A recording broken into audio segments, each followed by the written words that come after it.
Thank you very much, Nadeem. Dr. Nand Kishore, thank you, and the Manipal Academy of Higher Education for inviting me to participate in this webinar on the Abraham Accords. Professor Kumaraswamy, Dr. Samina Hamid, Dr. Mudassir Kumar, and distinguished participants. I will begin with giving details on the Accords, Indian official response, India's interest in West Asia, its relations with UAE and Israel, and end with a short prognosis. The Israel United Arab Emirates Normalization Agreement, known as the Abraham Accords Peace Agreement, is the treaty of peace, diplomatic relations, and full normalization between the United Arab Emirates and the State of Israel.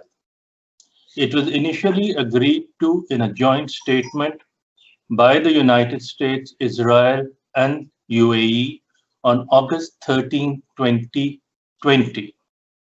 The UAE thus became the third Arab country after Egypt in 1979 and Jordan in 1994 to agree to formally normalize its relations with Israel, as well as the first Persian Gulf country to do so.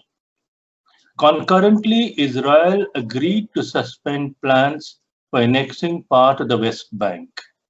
The agreement normalized what had long been an informal and fairly robust relationship between the two countries.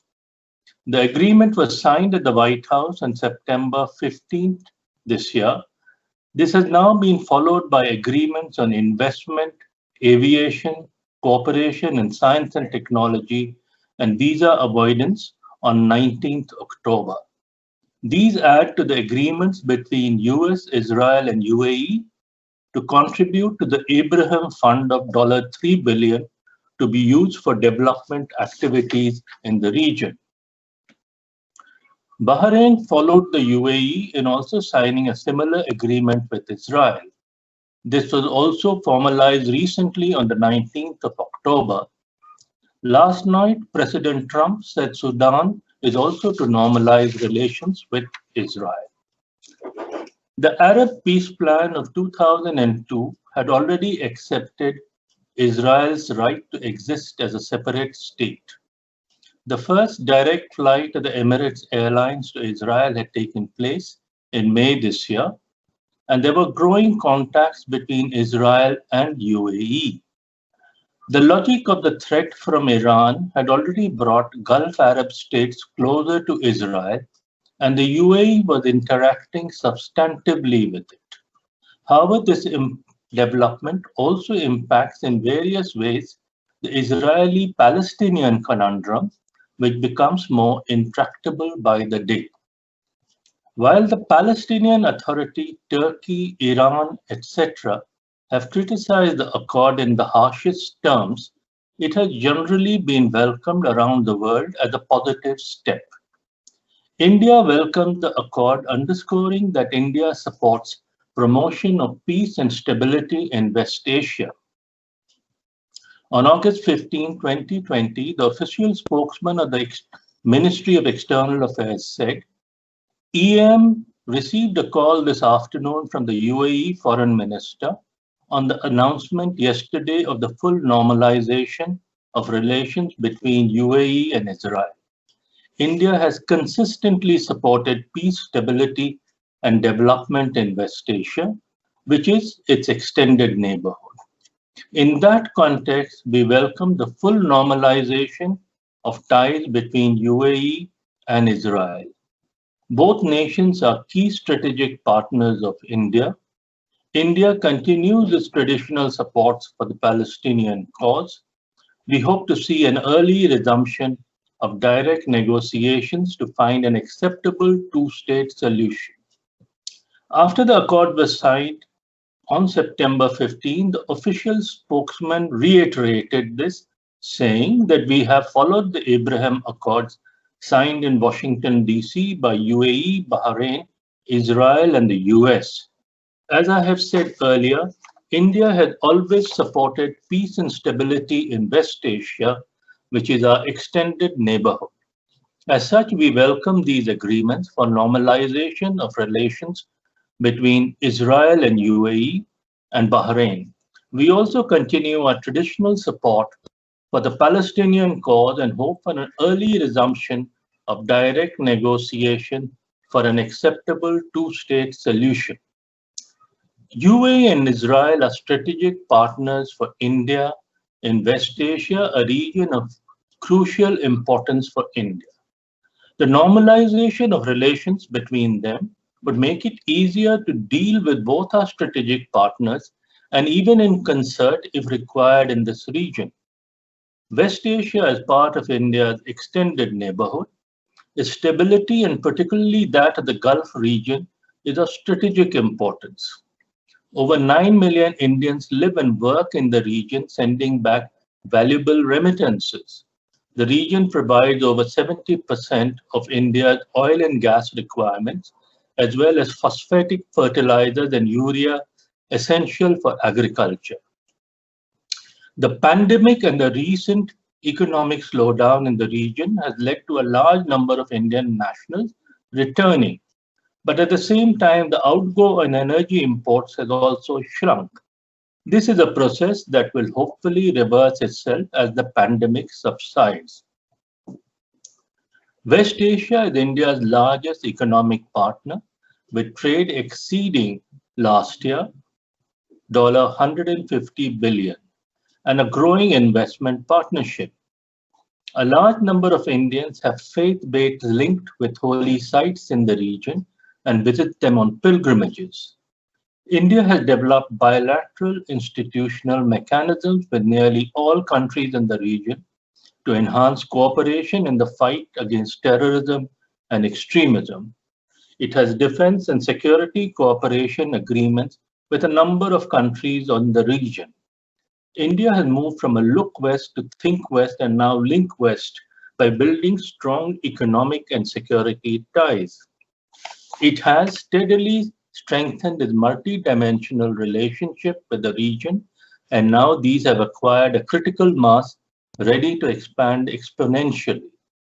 To sum up, India's strategic interests in the region are security interests, fighting extremism and terrorism, piracy and transnational crime, protecting the sea lanes of communications, guarding against nuclear and chemical weapon proliferation. Economic interests are trade, investment and energy, and the welfare of Indian expatriates in the region. India's response to developments in the region is predicated on these considerations. India's relations with UAE have strengthened considerably over the last few years. In January 2017, Abu Dhabi's Crown Prince was invited as the chief guest for the Republic Day. During this visit, India and UAE declared that their partnership had been elevated to a comprehensive strategic partnership. The Crown Prince had earlier visited India just a year back in February 2016. Prime Minister Modi himself had visited the Emirates thrice in August 2015, February 2018, and August 2019 when he was awarded the Order of Zayed, the highest such award of the UAE. In March 2019, late Srimati Sushma Swaraj, the then External Affairs Minister, had attended the Organization of Islamic State meeting in Abu Dhabi, where India was invited as guest of honor country by the UAE and addressed the inaugural session of the 46th session of the OIC Council of Foreign Ministers. UAE hosts the largest number of Indians in the region, over 3.3 million, who remit around $17.5 billion every year to India. UAE was India's third largest partner globally in 2019 after China and the US, with bilateral trade amounting to nearly $59 billion. UAE is also an important source of oil, and an Indian company, OVL, had been made a partner in an exploration block in the country. It is a large investment partner with investment between 10 to 11 billion in India, including investments in ports, real estate, and India's strategic oil reserves. There's a target set by the UAE to invest up to $75 billion in India, which will include investment in the giant Ratnagiri refinery.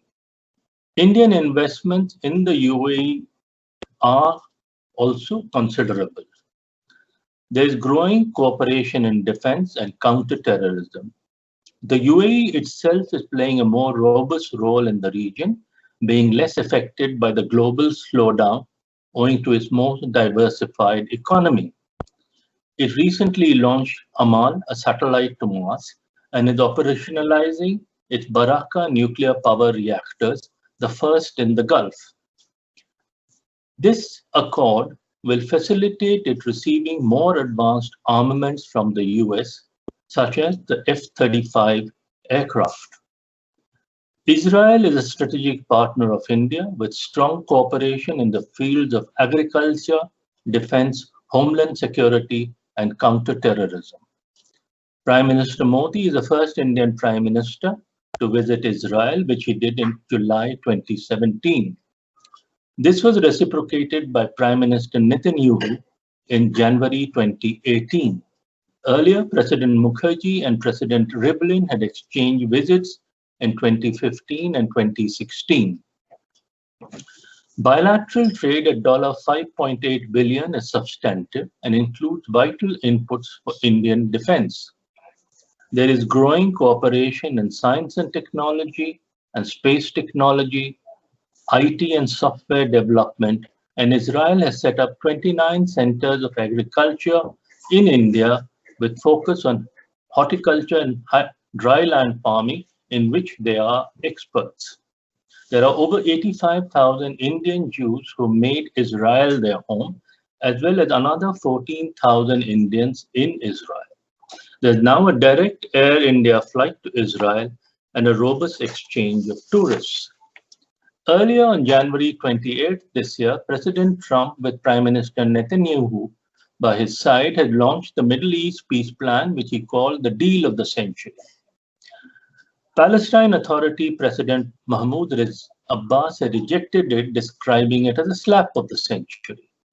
This launch followed seminal US decisions, which include moving the US Embassy to Jerusalem, recognizing Israeli sovereignty over the Golan Heights, considering Israeli settlements in the West Bank as not inconsistent with international law.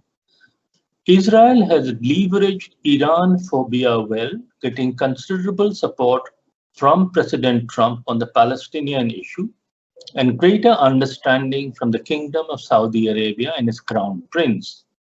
Further annexation is on hold now following the deal with the UAE, yet settlement activities are gathering speed, which have been deemed to be legitimate by the US.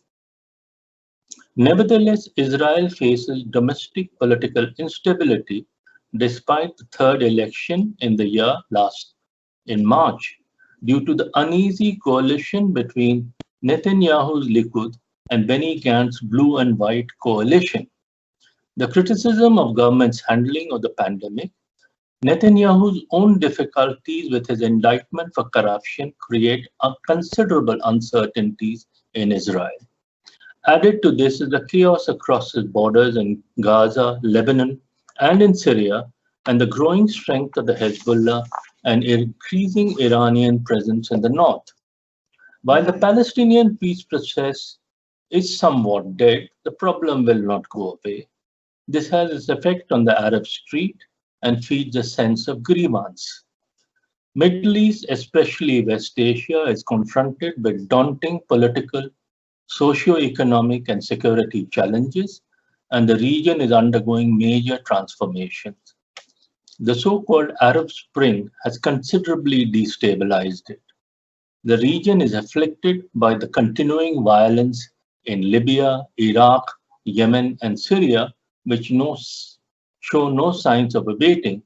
A good development is the recent accord to announce a ceasefire in Libya. The Palestinian-Israeli conundrum, the deepening divide between Saudi Arabia and Iran. The region also faces challenges of coping with sectarian, extremist, and ethnic contentions. The region suffers from a proliferation of radical extremist groups. These tensions raise serious concerns. Priority should be on how to avoid another conflict, especially that involving Iran directly, which could be devastating for the region and deleterious for the global economy. This can only be addressed on the basis of broad-based understanding and not by military means. West Asia is undergoing fundamental change, and the Abraham Accords are indicative of it. The Accords, to an extent, anticipate perhaps a less involved US, a rising Iran, the increasing role of Russia and China. There is a slow but sure geopolitical integration of Israel in West Asia. As Israel normalizes ties with Gulf Arab and other regional nations, there are indications that the Kingdom of Saudi Arabia views the accords positively and may emulate the example of the Emirates. If that happens, it will considerably reshape the regional situation. It would also make Israel more comfortable in its environment and give it greater confidence to address the Palestinian issue with greater dispatch. Post the accords, both Israel and the Gulf states should have a greater sense of security and confidence in dealing with Iran, and this may enable them to engage with it more substantively and to address matters that cause them concern and discuss how mutual confidence could be built. This engagement could, over time, culminate in regional security arrangements that should include all regional and extra-regional nations with a stake in West Asian security. While this will require a leap of faith, however, given statesmanship and support from major powers, it is not improbable. Given that peace and stability in the Gulf, in particular, is of strategic importance for India, India will need to be an active participant of this process and to encourage it. I thank you.